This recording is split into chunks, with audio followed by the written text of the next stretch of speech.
ice is thick this morning.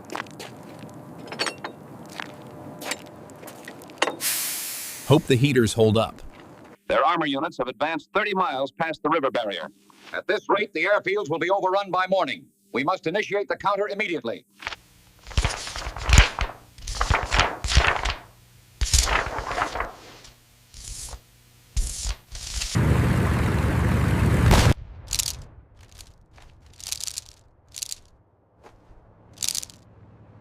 January 1940.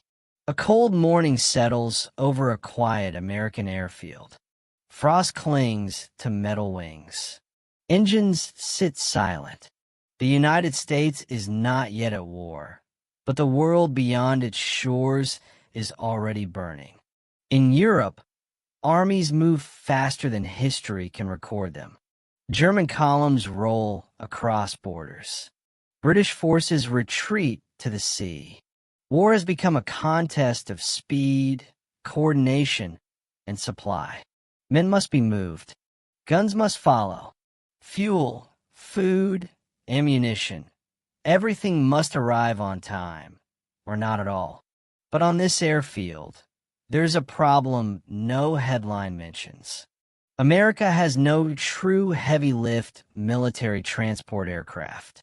The U.S. Army Air Corps can fight in the air. It can train pilots. It can build fighters and bombers. But it cannot move an army across oceans and continents by air. Not its troops. Not its equipment. Not its wounded. Railroads are slow. Ships are vulnerable. And modern war no longer waits. Inside War Department offices, a quiet realization begins to form. If the United States is dragged into this global conflict, it will need wings not just to fight, but to carry the war itself. That realization leads directly to an aircraft never designed for combat, and a decision that will change how wars are fought forever. By the time 1940 began, the shape of modern war had already changed. It was no longer defined by slow mobilizations or fixed front lines. It moved at the speed of engines, radios, and fuel trucks. In September 1939, Germany invaded Poland. The campaign lasted weeks, not months. Armored divisions advanced in coordinated thrusts, supported from the air, supplied continuously. When France fell in the spring of 1940, it did not collapse because it lacked soldiers or weapons. It collapsed because it could not move them fast enough to where they were needed. Across the Atlantic, American military planners watched carefully. Officially, the United States remained neutral. Unofficially, the War Department understood that neutrality would not last forever. The question was not if America would be forced to fight, but how prepared it would be when that moment came. On paper, the U.S. Army Air Corps appeared formidable. It had modern bomber designs under development, expanding pilot training programs, and growing industrial backing. But beneath the surface, there was a weakness that few outside logistics circles understood. The United States had no dedicated long-range, heavy-lift transport aircraft capable of supporting modern operations. What transports existed were small, limited, and scattered. Many were modified observation planes or light utility aircraft. They could carry a handful of passengers, some mail, or light supplies. None could move artillery. None could transport vehicles. None could rapidly deploy large units across theaters. This limitation mattered little in peacetime exercises. It mattered everything in global war. European militaries had already learned this lesson. Germany had relied heavily on the Junkers Ju-52, a trimotor transport aircraft that had become the backbone of airborne and logistical operations. It carried paratroopers into Norway and the Low Countries. It delivered supplies to fast-moving armor columns. When necessary, it evacuated wounded and redeployed forces with speed unmatched by rail. Britain, too, understood the value of air transport, though it lagged behind Germany in both doctrine and production. The Royal Air Force used transport aircraft to sustain far-flung imperial positions and maintain fragile supply lines. The United States, by contrast, remained geographically insulated. Oceans had long been its defense. Logistics were assumed to be a naval problem. Troops moved by ship. Equipment followed on cargo vessels.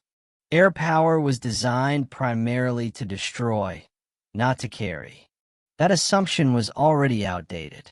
Modern war demanded mobility on a scale ships alone could not provide. Ships required secure ports. Ports required control of coastlines.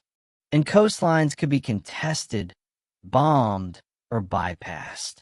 Air transport offered something revolutionary: the ability to leap over obstacles, deliver men and material directly to forward areas, and sustain operations even when traditional supply routes were disrupted. Inside the Army Air Corps, officers began raising concerns. Exercises revealed how slowly units could be repositioned. War games showed how easily supply chains could collapse under enemy pressure.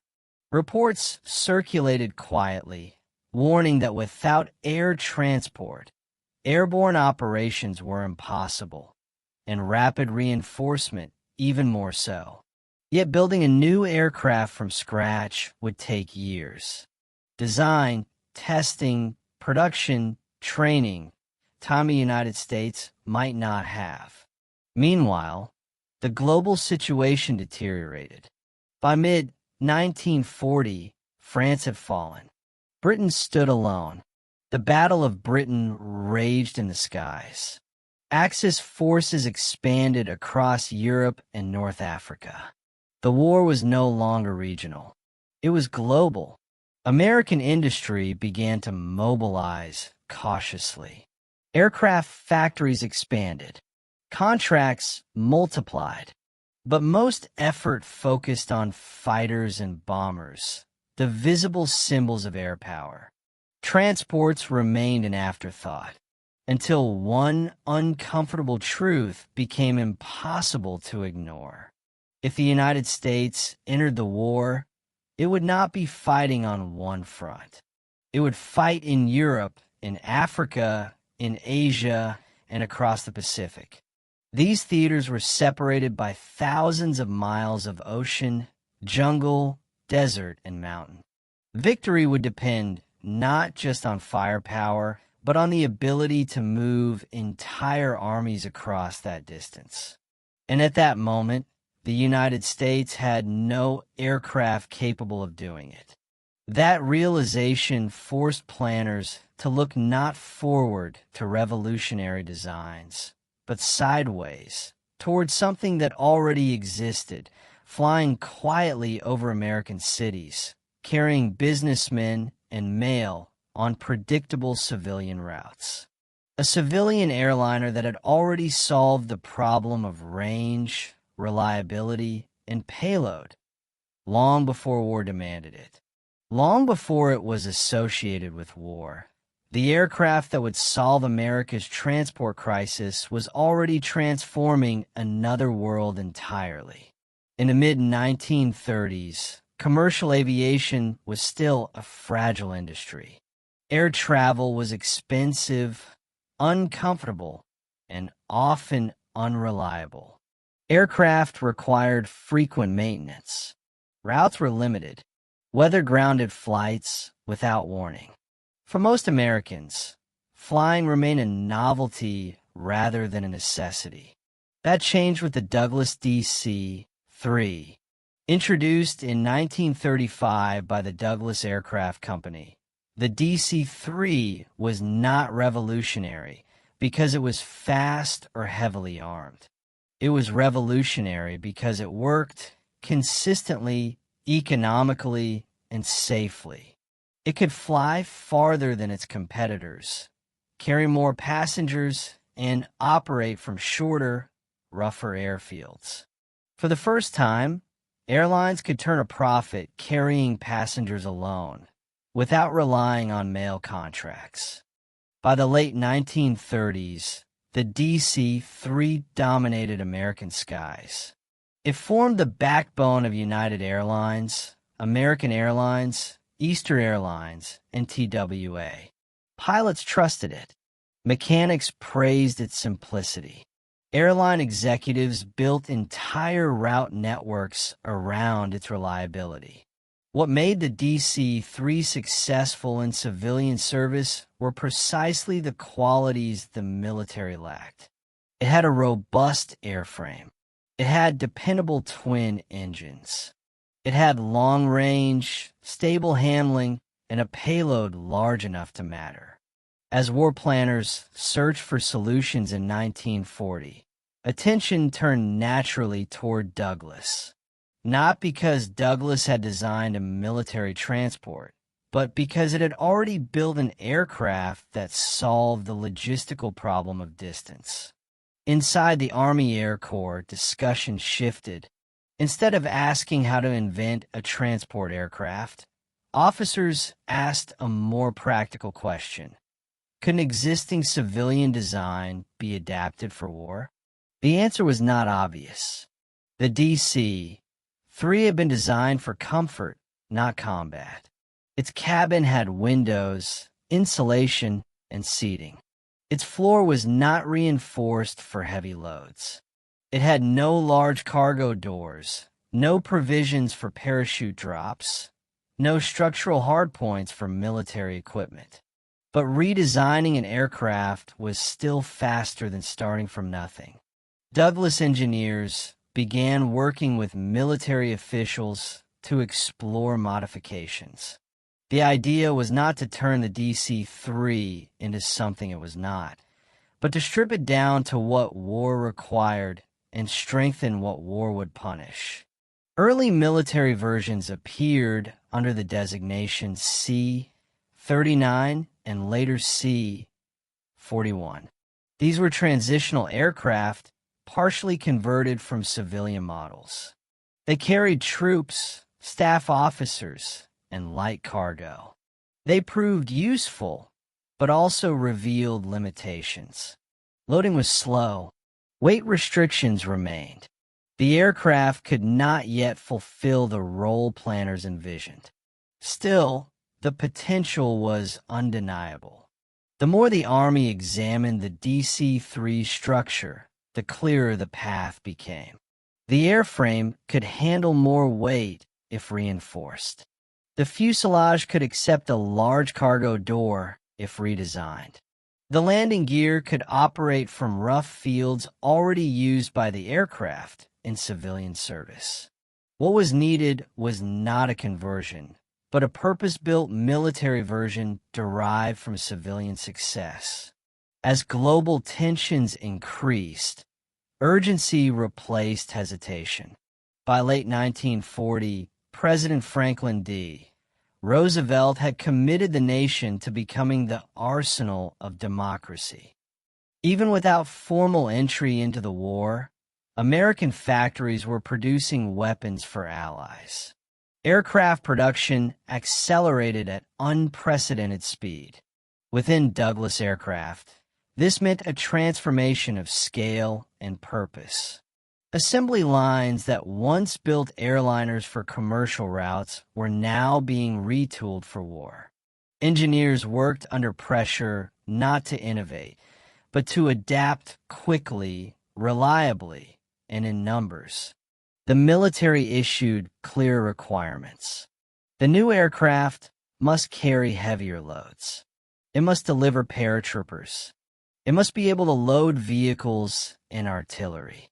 It must be rugged enough to survive rough landings and minimal maintenance in forward areas. From these demands, a new designation emerged. C-47.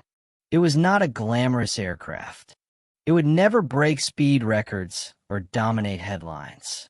But in a war that would be decided by who could move men and material faster, farther, and more reliably, it was exactly what the United States needed. And soon, the war itself would test whether this quiet solution could carry the weight of global conflict. Before the C-47 became a symbol of Allied logistics, it was simply another aircraft handed to crews who would have to trust it with their lives. Pilots transitioning from bombers and trainers quickly understood the difference. The C-47 was not designed for speed or aggression.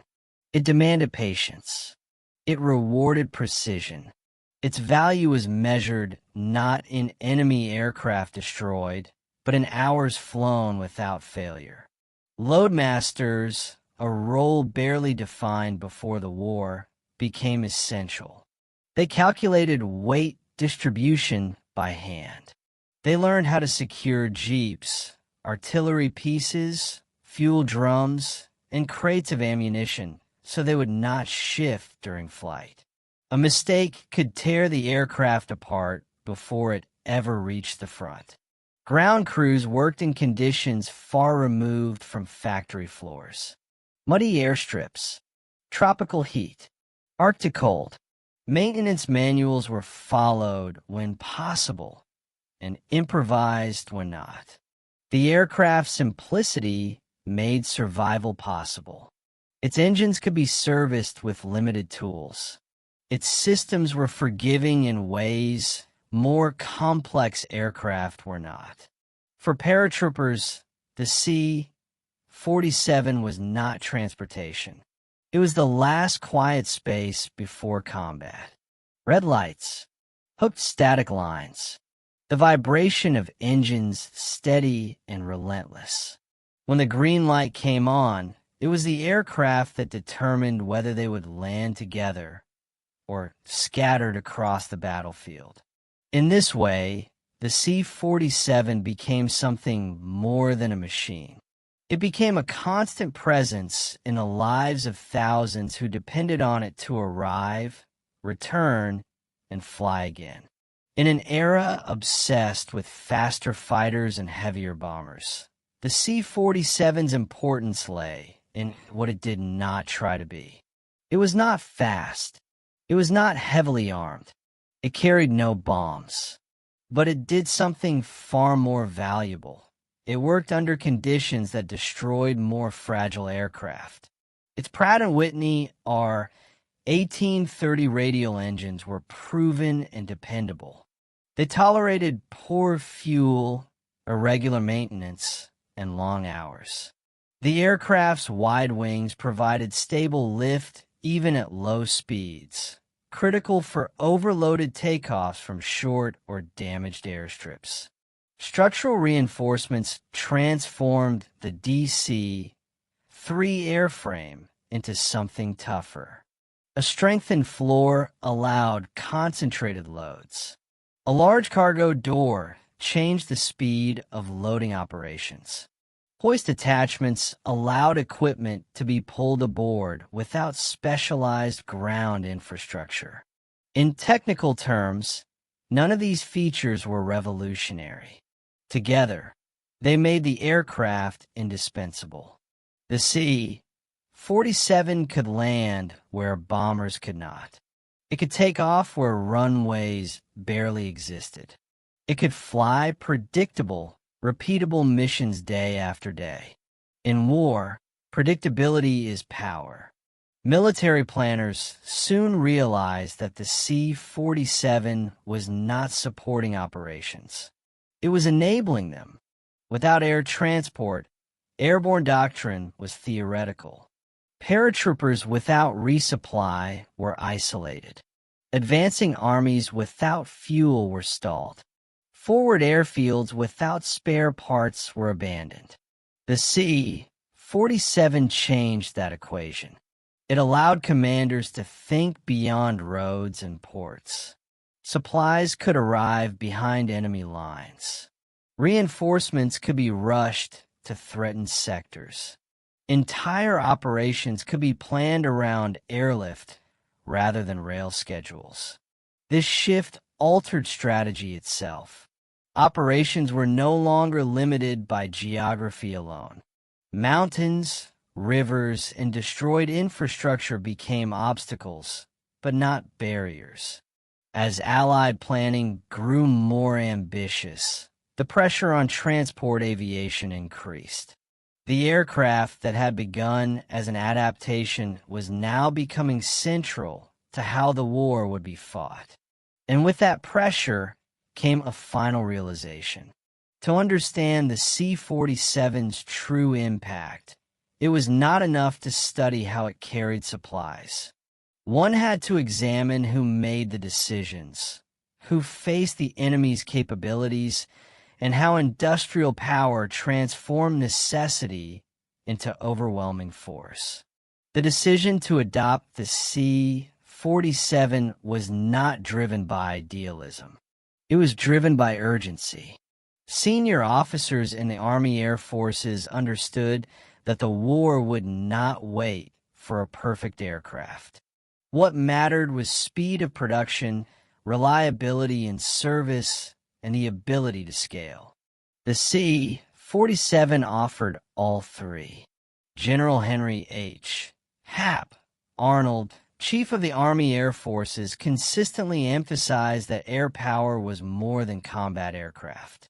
He understood that airlift would determine whether bombers reached their bases, whether troops arrived on time, and whether operations could be sustained beyond initial contact. Choosing the C-47 meant accepting compromises. It would not be armored like a bomber. It would not outrun fighters. It would rely on numbers, coordination, and timing rather than self-defense. Leadership accepted those risks because the alternative, waiting, was worse. This mindset reflected a broader shift in American wartime leadership.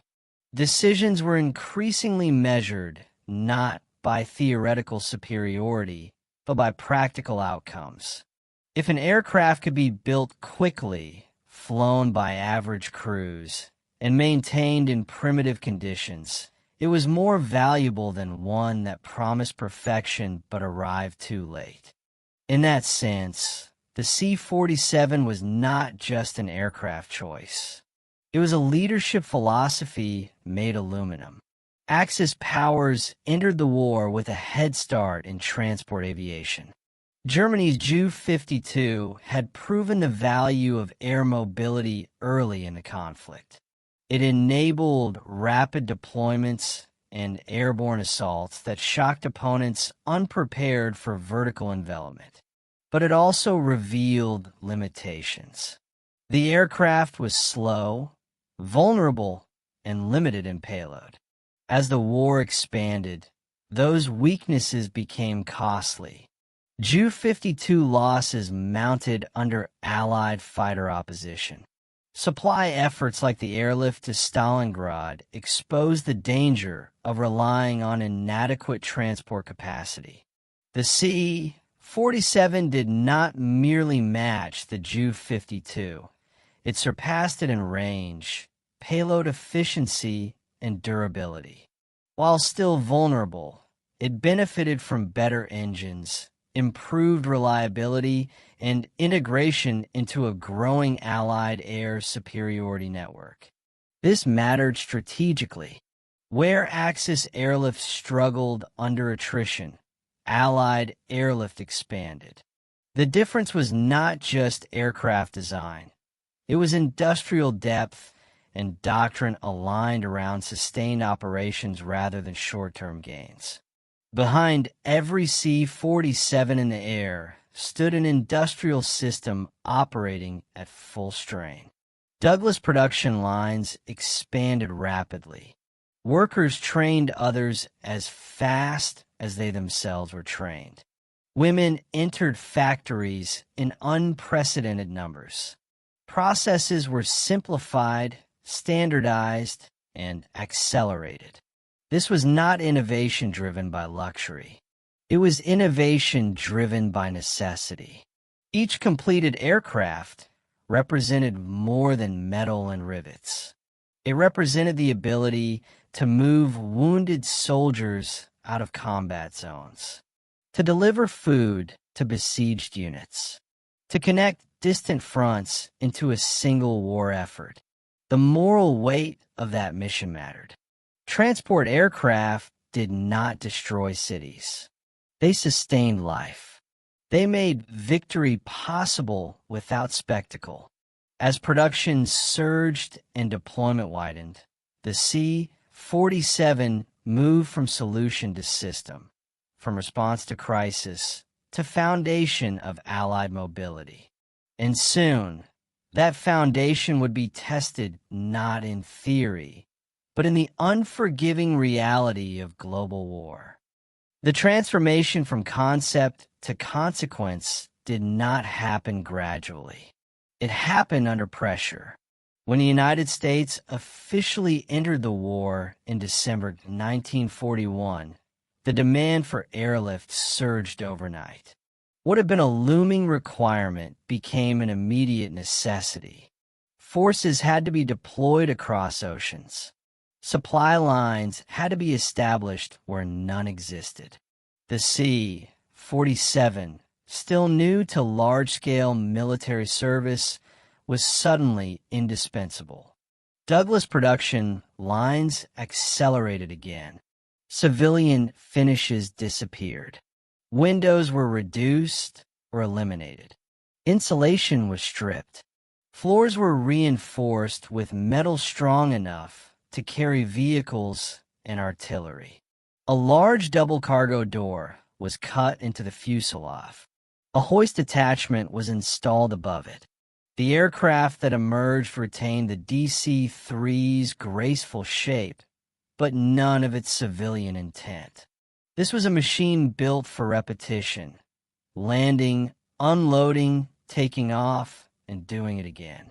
Training expanded rapidly. Pilots accustomed to combat maneuvers learned formation flying at low altitude, night navigation, and precision timing. Crews practiced parachute drops until the procedures became automatic. Ground crews trained to turn aircraft around in minutes, not hours.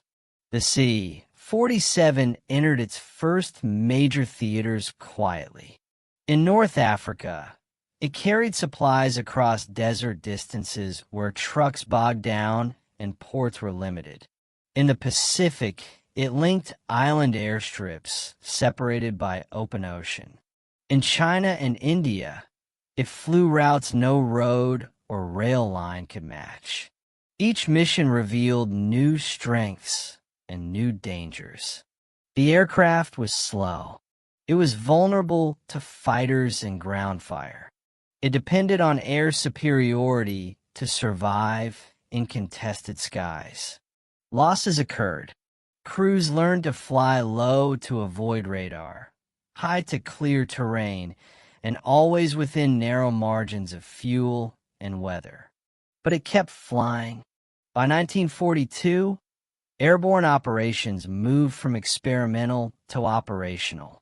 Paratroopers trained not just to jump, but to be supplied afterward. The C-47 made that possible.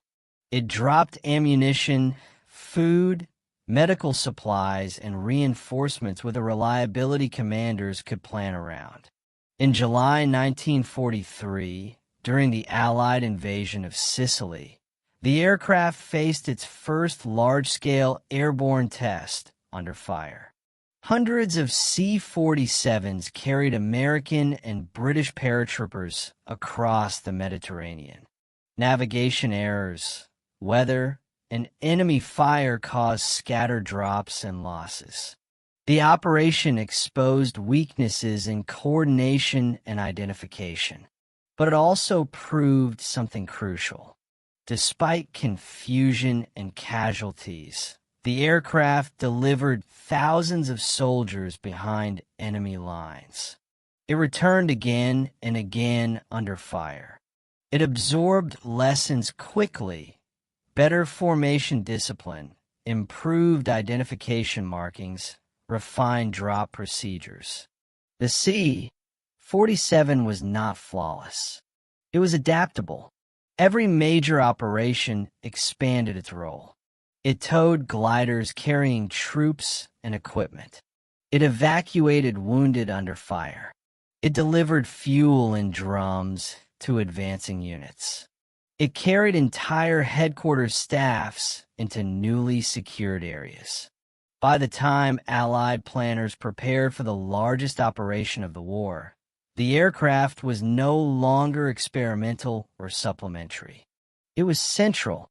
In early 1944, as plans for the invasion of Western Europe took shape, airborne forces were assigned a decisive role. They would seize bridges, disrupt communications, and hold ground until seaborne forces arrived. That plan depended entirely on one aircraft. On the night of June 5, 1944, thousands of C-47s assembled across southern England. Crews briefed in silence. Engines warmed. Paratroopers loaded in tight rows. Static lines hooked overhead. Shortly before midnight, the aircraft lifted off into darkness. They crossed the English Channel in formation, low and slow, vulnerable but unstoppable. Anti-aircraft fire greeted them over France. Tracers climbed into the night. Aircraft were hit. Some fell. Most did not. They pressed on, flying by stopwatch and compass. When the drop zones approached, red lights switched to green. Doors opened, and the war on the ground changed in seconds. What followed would prove not just the courage of airborne troops, but the endurance of the aircraft that carried them. And that endurance would be tested again, not in hours, but across years of sustained combat. After Normandy, the role of the C-47 expanded beyond any single operation. It became the connective tissue of Allied warfare, operating continuously across every major theater. In Western Europe, the aircraft worked without pause. Supplies flowed from newly secured airfields to advancing armies. Wounded soldiers were evacuated in steady streams, flown out hours after injury rather than days later by road. Entire units were repositioned to exploit breakthroughs before the enemy could respond. The aircraft's most demanding missions were not always the most famous. Over the Himalayas in the China-Burma-India theater, C-47 crews flew what became known as the hump. They navigated extreme weather, unpredictable winds, and terrain that left no margin for error. Engines iced. Compasses failed. Radio contact vanished. Aircraft vanished with them. Yet the flights continued. Every ton delivered sustained Chinese forces and kept supply lines alive after Japanese advances cut land routes. Losses were heavy. Crews accepted them because there was no alternative. In September 1944, during Operation Market Garden, the C-47 once again carried airborne forces into contested airspace. The scale was unprecedented. Hundreds of aircraft flew in daylight, vulnerable to fighters and ground fire. Losses were severe. The operation ultimately failed to achieve its strategic objectives. But the performance of the aircraft was not in question. It delivered troops, towed gliders, and returned under fire as designed. The failure lay in planning assumptions, not in the aircraft's capability. By late 1944, the C-47 was also essential in crisis response. During the Battle of the Bulge, when weather grounded much of the Allied Air Force, transport crews waited. When skies cleared, they flew nonstop. Supplies were dropped to encircled units. Reinforcements were rushed forward. The aircraft's ability to operate from rough fields allowed rapid reaction where conventional logistics stalled. As the war drew toward its end, the scale of C-47 operations defied easy measurement. Tens of thousands of sorties, millions of flight hours, countless landings on improvised strips marked by little more than flares and flattened ground. The aircraft's limitations never disappeared. It required air superiority. It remained vulnerable to weather and enemy fire. But those vulnerabilities were understood, mitigated, and accepted. What mattered was consistency. The C-47 flew in Africa, Europe, Asia, and the Pacific. It flew in heat, cold, dust, and monsoon rain. It flew in formations of hundreds and alone over empty terrain. It flew until crews trusted it as much as they trusted each other. By the time Germany surrendered in May 1945 and Japan followed in August, the aircraft had become inseparable from Allied victory, not as a symbol of destruction, but as a symbol of movement. It had carried invasion forces into combat. It had sustained armies deep inland. It had evacuated the wounded and returned prisoners of war. It had linked distant fronts into a single, coordinated effort. In doing so, it proved a lesson that would reshape military doctrine. Wars are not won only by those who strike hardest. They are won by those who can move, supply, and sustain force over time. And the aircraft that had begun life as a civilian airliner had carried that lesson across the world, one flight at a time. What followed after the guns fell silent would confirm that its impact did not end with victory. When the fighting stopped, the evidence of the C-47's impact was not measured in wreckage or captured territory. It was measured in numbers that reshaped how war was understood. By 1945, more than 10,000 C-47s and related variants had been produced in the United States. They had carried millions of troops, transported vast quantities of fuel, ammunition, food, and equipment, and flown uncounted medical evacuation missions. Entire Allied campaigns had been sustained by airlift alone when ground routes failed. Military analysts reviewing the war found a clear pattern. Operations that possessed reliable air transport retained momentum. Those that did not slowed, stalled, or failed. This was not coincidence. It was causation.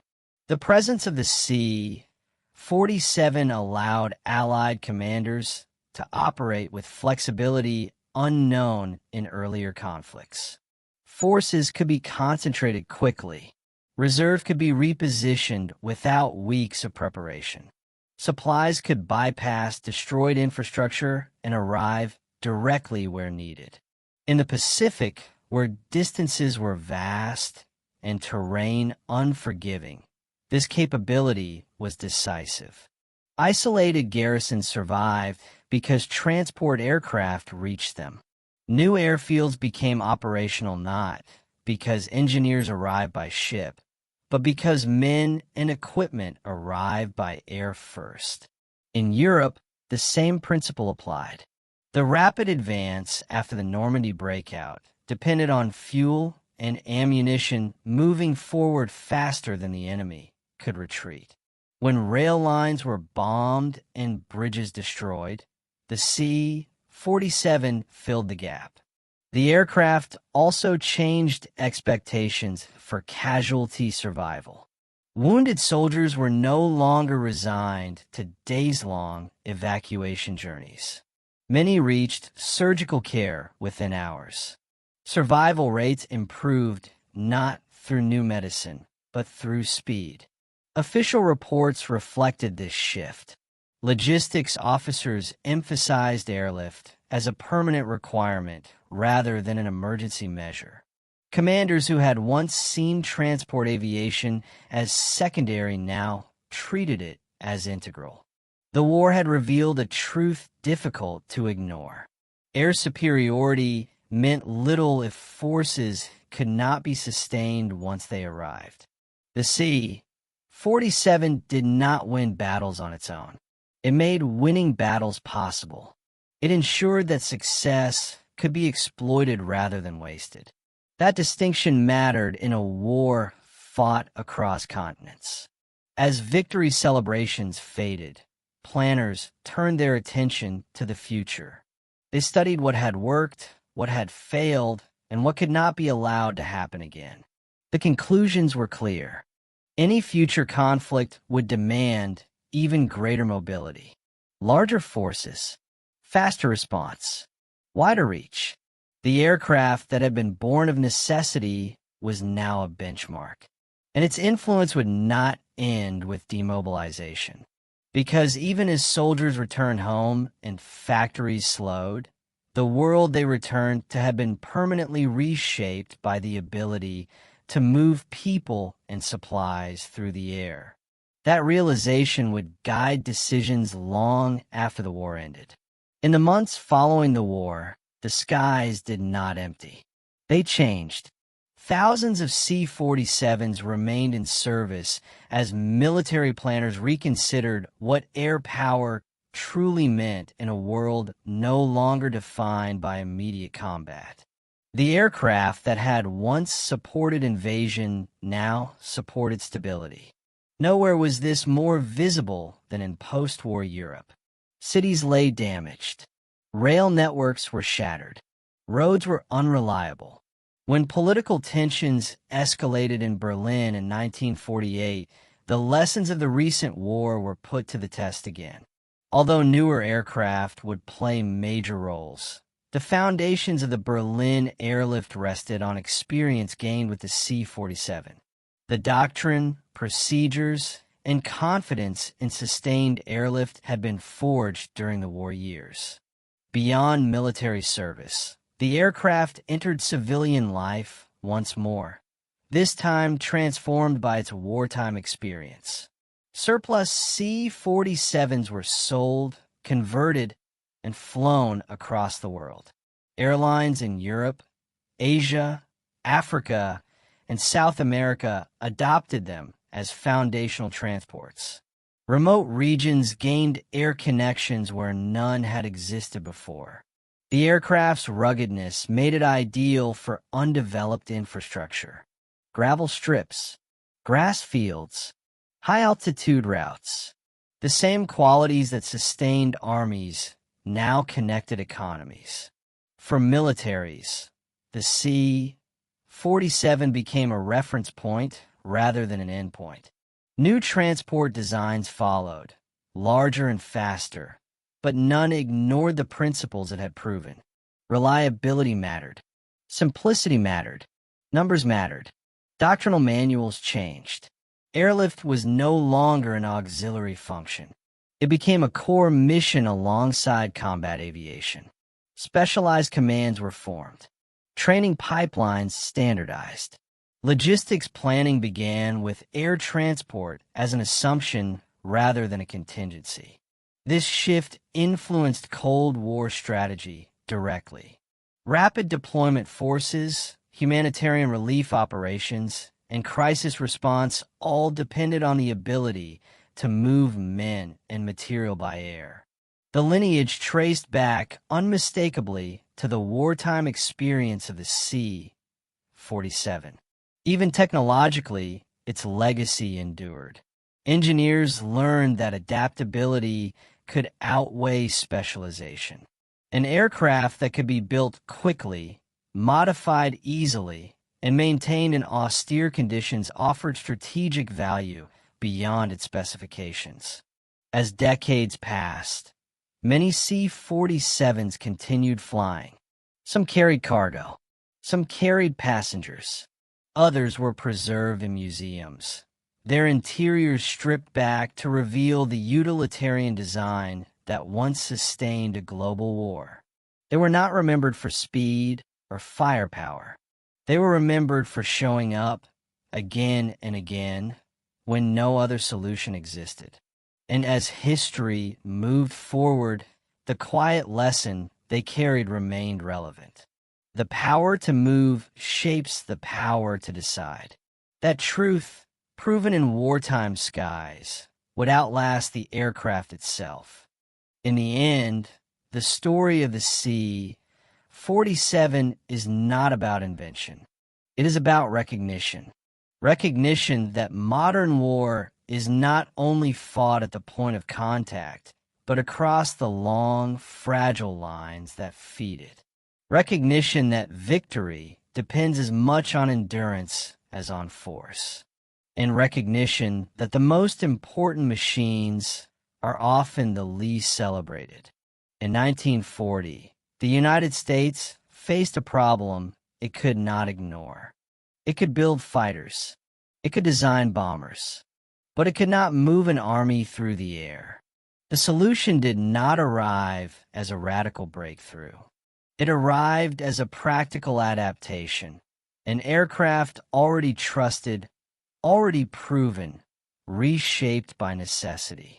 The C-47 never promised glory. It offered something rarer, certainty. It flew when weather closed in. It landed where maps ended. It carried men into danger and brought others home again.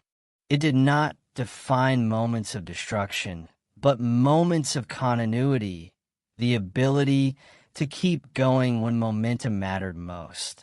Its legacy lives not in dramatic footage, but in doctrine. In every modern operation where airlift is assumed rather than questioned. In every rapid deployment that takes movement for granted. In every humanitarian mission that depends on reaching places roads cannot. The C-47 showed that logistics is not background work. It is the framework within which all action becomes possible. Remove it, and even the strongest force falters. Sustain it, and endurance becomes advantage. When the war ended, the aircraft remained, not because it was perfect, but because it had answered the right question at the right time. How do you fight a global war? You carry it. And in doing so, the C-47 carried more than troops and supplies. It carried a lesson that still governs warfare today. Power begins with the ability to move. That quiet truth, forged in wartime skies, continues to shape the world long after the engines fell silent.